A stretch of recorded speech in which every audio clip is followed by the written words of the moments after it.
Apa yang akan terjadi di akhir zaman perlu kita saudara-saudaraku mengerti dan memahami dengan sangat betul ya. Di dalam Amos 8 ayat 11 dikatakan ini yang akan terjadi nanti ya. Akan terjadi masa kelaparan. Saya bacakan ya di dalam Amos 8. Saya bacakan dengan singkat saja Amos 8 ayat 11. Sesungguhnya waktu akan datang, demikianlah firman Tuhan Allah, aku akan mengirimkan kelaparan ke negeri ini, bukan kelaparan akan makanan dan bukan kehausan akan air, melainkan akan mendengarkan firman Tuhan. Mereka akan mengembara dari laut ke laut dan menjelajah dari utara ke timur untuk mencari firman Tuhan tetapi tidak mendapatkannya. Pada hari itu akan rebah lesu anak-anak darah yang cantik dan anak-anak teruna karena haus. Di sini firman Tuhan ini berkata menjelaskan bahwa akan terjadi masa kelaparan. Kelaparan ada dua masa yang akan terjadi. Ada waktunya di mana akan juga terjadi kelaparan secara jasmani ya.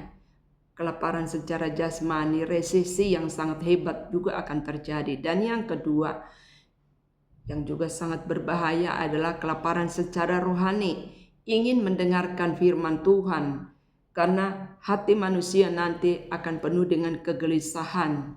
Hati manusia akan cemas, akan resah, berbagai-bagai tekanan yang dihadapi oleh umat manusia. Sehingga mencari firman Tuhan supaya hatinya bisa tenang. Tapi saudaraku, nanti ada waktu di mana tidak lagi bisa menemukan firman Tuhan. Kenapa tidak bisa? Firman Tuhan itu tetap ada saudaraku ya. Tetap ada firman Tuhan itu, bahkan Alkitab kita ini akan tetap ada. Namun kita tidak merasakan lagi ada kuasa di dalam firman itu. Kitab suci yang kita baca tidak lagi mengandung satu kuasa yang bisa memberi kita rasa bahagia, rasa tenang, rasa tentram. Itu tidak bisa lagi. Jadi kitab suci ini nanti hanya tinggal hurufnya saja. Waktu kita baca pun tidak akan mengandung kuasa, tidak akan mendatangkan efek sesuatu yang baik lagi. Karena apa? Supaya kita harus tahu semuanya. Ini firman Tuhan, tulisan yang ditulis oleh manusia tetapi diilhamkan oleh Roh Allah sendiri. Karena ada Roh Tuhan, ada Roh Allah masih yang bekerja saat ini di tengah-tengah kita, umat bangsa kafir. Sehingga firman ini, kitab suci ini mengandung kuasa, ada kekuatannya. Tapi kalau Roh Tuhan sudah diambil dari seluruh dunia, Roh itu dikembalikan kepada umat Israel yang menjadi umatnya Allah yang sebenarnya. Maka kita sudah tidak ada lagi Roh Tuhan. Firman Tuhan ini, kitab suci ini tidak akan ada lagi kuasanya saudaraku ya. Ini hanya seperti selembar koran saja. Jadi ini sangat amat berbahaya ya. Sangat berbahaya kalau kita tidak memiliki firman Tuhan lagi, maka hati itu penuh kegelisahan, penuh ketidaktenangan. Tidak ada sesuatu yang membuat kita rasa tenang, tentram, rasa damai lagi. Saudaraku, ini sangat berbahaya. Itu sebabnya saudaraku, saya mau mengajak kita, waktu ini sudah tinggal sedikit. Waktu ini sudah tinggal waktu yang tersisa saja. Maka saudaraku, coba pikirkan, renungkan. Bagaimana saudara menghadapi masa kelaparan mendatang? Tentunya saudaraku, dari sekarang hati kita sudah harus diisi penuh dengan firman Tuhan. Harus melimpah dengan firman Tuhan. Kalau tidak, maka kelaparan itu akan menimpa dirimu, menimpa diriku. Akan sangat tragis hidup kita saudaraku. Saat itu nanti orang akan mencari mati, akan mencari maut, tapi tidak ada lagi maut. Karena Tuhan mengambil maut itu. Tidak akan bisa seorang menghampiri maut. Karena maut itu lari daripada seseorang itu. Saudaraku, saat ini mari, masih ada waktu tersisa sedikit. Isi penuh lumbung hatimu, isi penuh hatimu, hati kita dengan firman Tuhan. Firman ini begitu banyak saudaraku. 16 ribuan ayat ini saudaraku. Berapa banyak yang sudah tersimpan di dalam hati kita. Berapa banyak yang sudah kita percayai, kita yakini, dan tersimpan, terukir di dalam hati saudaraku. Maka kalau itu belum ada, kita adalah orang yang malang, orang yang miskin melarat di hadapan Tuhan. Sebelum itu terjadi saudaraku, saya mengajak kita untuk bersungguh-sungguh membaca firman Tuhan, percaya akan firman Tuhan, menaruh firman itu di dalam hati kita. Saya mau mengajak kita mulai hari ini, mungkin bagi saudara yang jarang baca firman Tuhan, ayo kita mulai baca firman Tuhan. Dari kitab Kejadian kita akan memulai.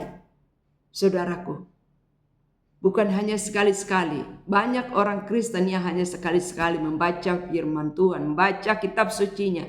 Hanya sekali-sekali. Dengan kata lain, jarang baca firman Tuhan. Mungkin hanya saat di gereja, tetapi sehari-hari dari hari Senin sampai hari Minggu tidak baca firman Tuhan. Tapi saya mau mengajak kita semuanya umat Tuhan di sini, ayo kita berikan prioritas utama setiap hari kita baca firman Tuhan. Mungkin saudara belum pernah baca firman Tuhan secara berkelanjutan ya. Kita mulai ayo dari kitab Kejadian. Saya mau mengajak kita untuk semua dari yang terkecil, anak-anak, remaja sampai pada orang tua ya. Tentunya kalau anak-anak beda porsinya, tetapi kalau sudah dari remaja sampai kepada orang tua, saya mau mengajak kita memulai dari kitab Kejadian, dari pasal 1. Mulai dari Kejadian pasal 1 nanti sampai pada kitab Wahyu. Yuk kita mulai dari kitab Kejadian 1, 5 ayat 1 hari ya.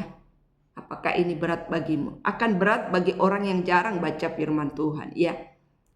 Tapi siapa yang mau melanjutkan perjalanannya sampai pada kerajaan surga, ayo kita bersama-sama memulai program ini, program membaca firman Tuhan, membaca kitab suci. 5 pasal, itu paling sedikit ya, 5 pasal dari kitab Kejadian 1 mulai hari ini. Ayo berikan waktumu. Kerahkan seluruh keluarga kita, seorang bapak, seorang ibu, seorang dan anak-anak, kita libatkan semua untuk bersama-sama kompak kita membaca kitab suci 5 pasal 1 hari.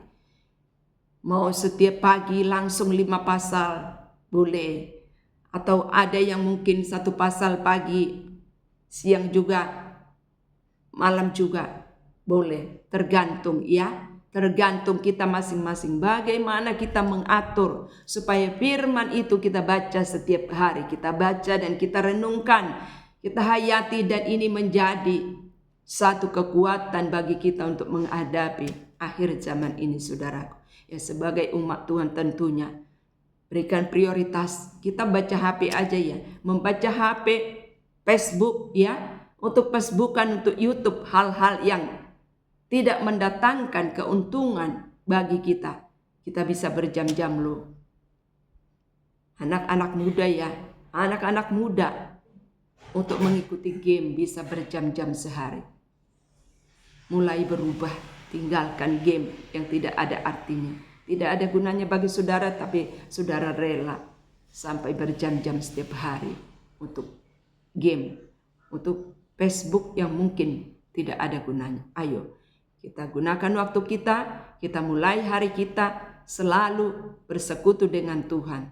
Tetapi saya mau tekankan setiap pagi berikan waktumu untuk baca kitab suci. Ya, karena mungkin terburu-buru untuk bekerja, untuk mau bersekolah, ya. Mungkin di pagi hari bisa lebih pendek, ya. Bisa 1 pasal atau setengah pasal, tetapi berikan pembagian waktumu. Mungkin siang hari sempatkan. Dan kemungkinan malam hari bisa lebih panjang lagi saudaraku, daripada hanya sibuk menghabiskan waktu terlewatkan begitu saja untuk hal-hal yang tidak mendatangkan faedah, keberuntungan bagi dirimu, bagi keluargamu.